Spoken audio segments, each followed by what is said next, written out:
Good afternoon, ladies and gentlemen. Welcome back to the Shadow and Sun Show. Hope you guys are having a great Friday. And today I'm going to go over the SPI John Carter Warlord of Mars game put out way back in 1979. As you know, I've already done two other reviews of John Carter Warlord games published in the 70s. This will be the last one for the 70s, 79, so the next one will be a bit later.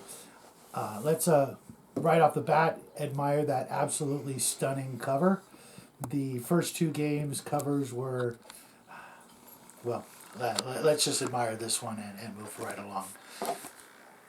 This game is not, I'm not going to say it's really hard to find. It's actually pretty easy to find. The hard part is coughing up the $150 to $200 to purchase this, and that's only going by eBay and Amazon. I think on Amazon you're going to find it's considerably more. That's usually the case with everything on Amazon. But this game comes with a few components, and we're going to go over the most simplest ones first. That is the World of Barsoom book. It's about 20-30 pages. Probably, actually, let's say 17 pages, 16 pages. This book right here is mostly just a refresher on all the characters and places and monsters and creatures and villains of the John Carter stories. As you know, there's 10 books in the line of books by Edgar Rice Burroughs, and this is just, more or less a refresher, especially if you are completely new to this game or this world, which I really can't picture, especially now. Maybe back in the day, you could have picked this up, just seeing the cover and going, ooh, that's pretty cool, and decided to, maybe give it a try.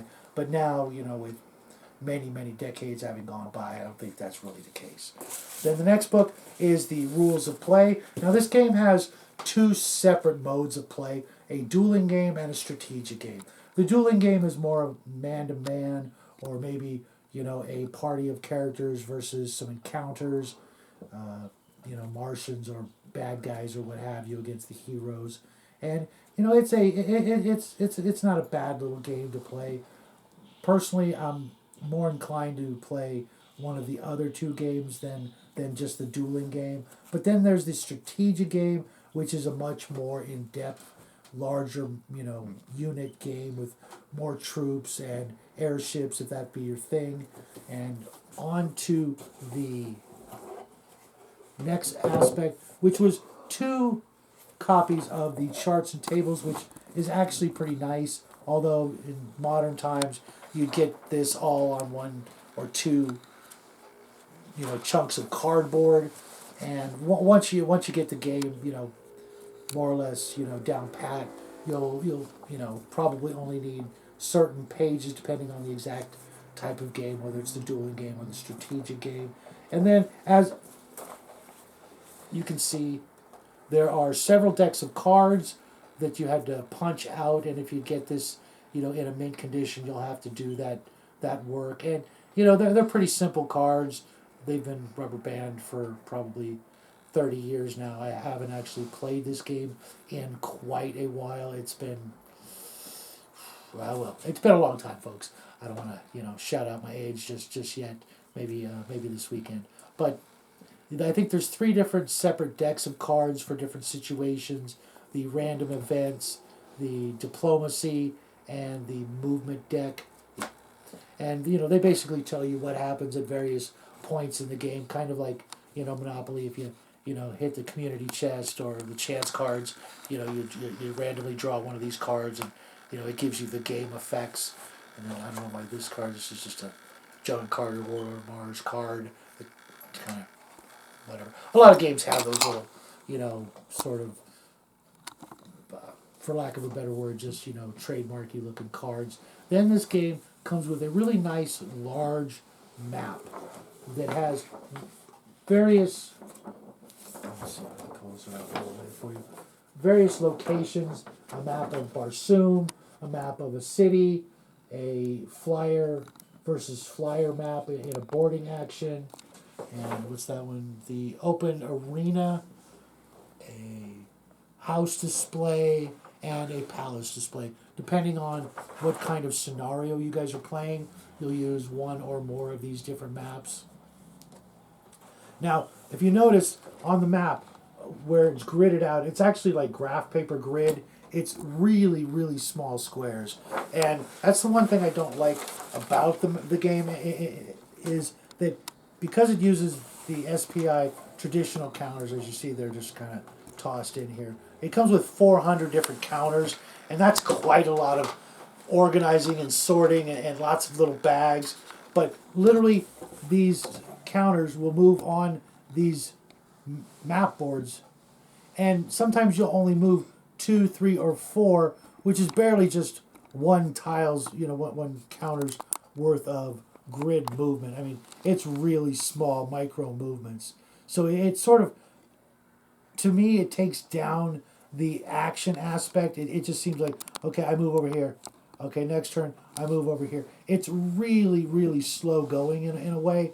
As I'm kind of spoiled with miniature games and role-playing games and things like that. So, being able to move 4 little tiny squares in a turn is just, sometimes it's more than that. Sometimes you can actually do a lot more than that. But, in a lot of cases, it's just, and one little sneeze or bump of the table and your whole game can get kind of, disrupted. So it's indicative of the times. And these games were very, very micromanaging sort of games. And for me, it's just, I'm just used to a little bit more. But don't get me wrong, I played it. It was a lot of fun. It still has its original D20 that's never been marked. And a wooden D6, which is kind of nostalgic. But I believe it or not, I actually had, my first Dungeons & Dragons D20 was a D20 just like this, and I have it somewhere, but this just brings back memories because it was green, and I didn't have the option of, back in the 70s to pick colors that you wanted. Like today, you could pretty much, I want a red, white, and blue D20 and a purple D4. You could just really, get whatever possible dice you could ever want, and, we're pretty lucky in that respect. But back in the day, you got what you were given in the box, and you were happy to get it. Just like I was happy to get this game. I hope you guys who have played it will chime in the comment section, and we can reminisce over old victories and losses. But all in all, this is a really great collector's item and a great game if you are into that sort of thing. Now with so many other options available to people, I really don't see more than, believe it or not, a handful of people worldwide actually breaking this game out and still playing it. But, for me, I've got to have everything that has the John Carter logo on it, and every little thing is, a happy addition to my collection. But this one, if I had to only get one John Carter game, I really don't know yet. I'm going to leave that for the end of the month and give you guys my overall which one I would go for if I could only have one John Carter game. This one was a lot of fun, especially because when I had this, I didn't have the other two by Heritage. I only got those later on in life. So I played this one, quite a bit before I ever got the Heritage ones. And, I only played the Heritage ones probably a handful of times combined between the two games. Whereas this one I played maybe 10, 15 times, maybe only a dozen.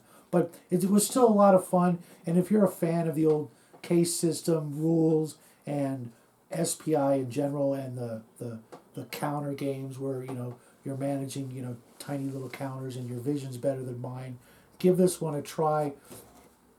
Let me know what you think, if you've played it recently, if it still holds up compared to, other ways of, spending your free time. But until then, guys, I will be back. Well, tonight I'll be over at 10 Cars and then over at Max's for the chill stream tonight. And then back with the little guy on Sunday for probably another painting video. But until then, guys, have a great weekend. We love you guys. We'll see you real soon, and good night.